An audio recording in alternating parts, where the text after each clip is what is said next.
So Nancy Pelosi, Miss Hold the Center, Nancy Pelosi, Miss I'm not going to impeach Donald Trump, which I actually think is a good idea, but I'm going to work with him on a conservative border bill that Mitch McConnell wanted.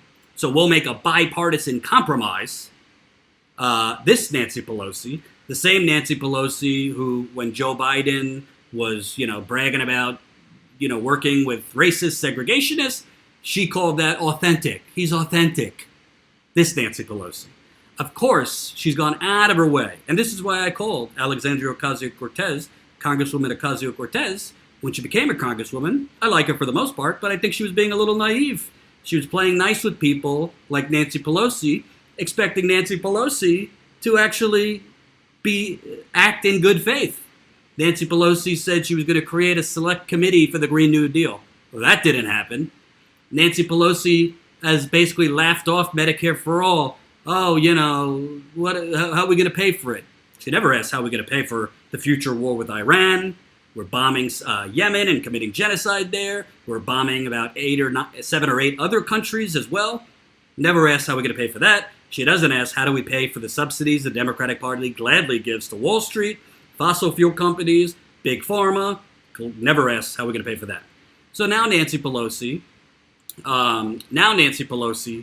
who, by the way, Shahid Buttar, go check him out. Shahid Buttar, I've interviewed him. He's a community activist and organizer in San Francisco. He is primarying Pelosi. So I did an interview with him. I'm sure we'll catch up with him as the campaign goes on. But Shahid Buttar, I think it's Shahid and then Buttar. Go check him out. So what's crazy to me, Nancy Pelosi basically keeps shitting on Alexandria Ocasio-Cortez, Rashida Tlaib, Ayanna Pressley, Congresswoman Ilhan Omar, and they basically take it. Aside from, a couple tweets here and there, they're not ready to go to war with Pelosi. And I wonder why.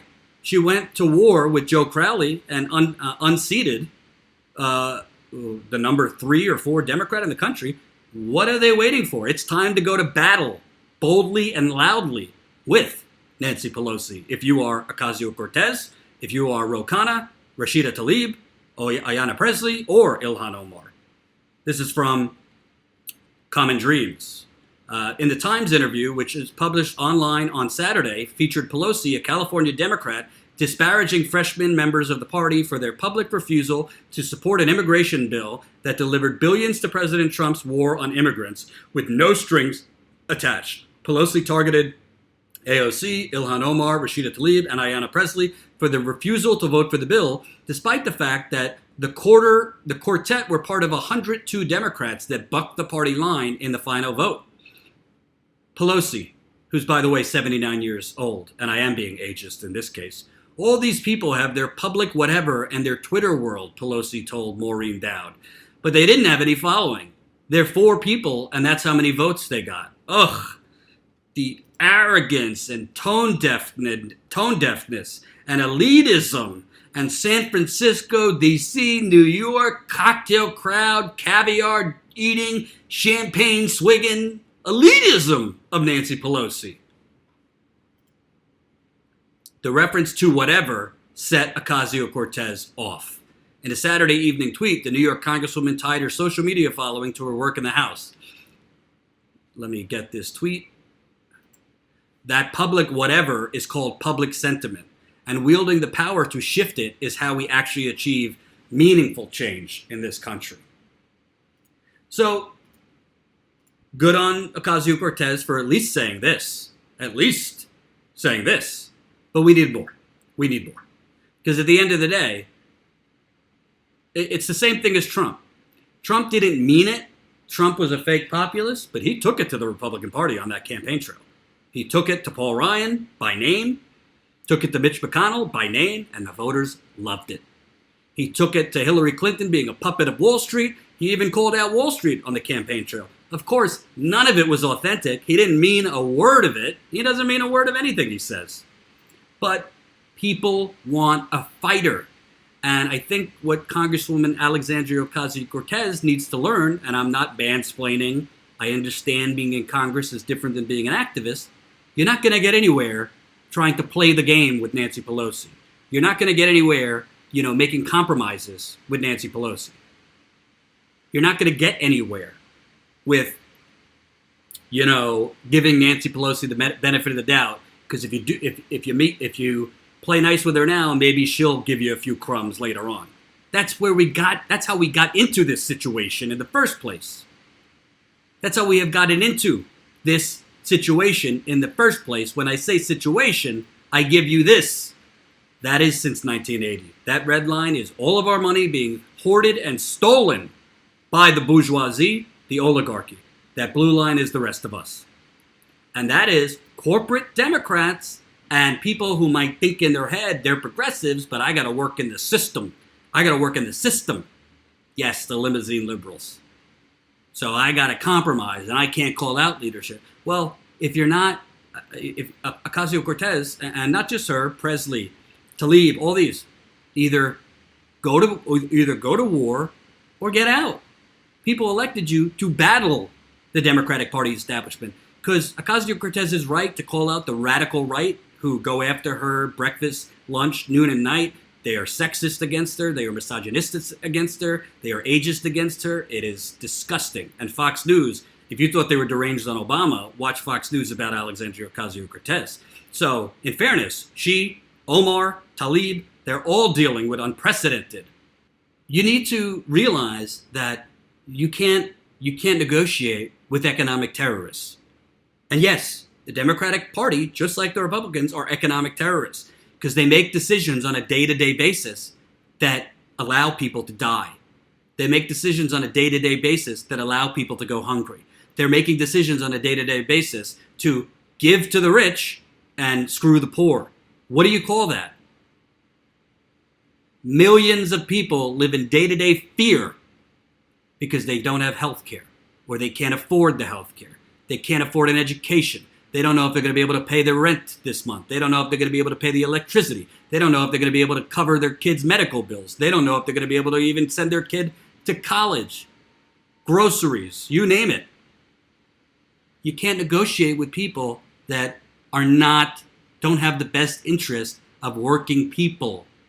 Joe Biden does not have the best interest of working people when he says, let's expand Obamacare. He has the best interest of Wall Street donors and big pharma donors who are going to flood his money with campaign because he's going to fix the Band-Aid. Obamacare was a Band-Aid for a gunshot wound. So it's time to go to war with Nancy Pelosi. It's time to go to war with Steny Hoyer. It's time to go to war with Dick Durbin. It's time to go to war with Chuck Schumer. You're not going to defeat Mitch McConnell if you're playing tug of war, if life and politics is a tug of war, if Mitch McConnell and all the Republicans are on one side, the corporate Democratic Party are basically kind of in the middle towards Mitch McConnell's side, and you're working against both of them.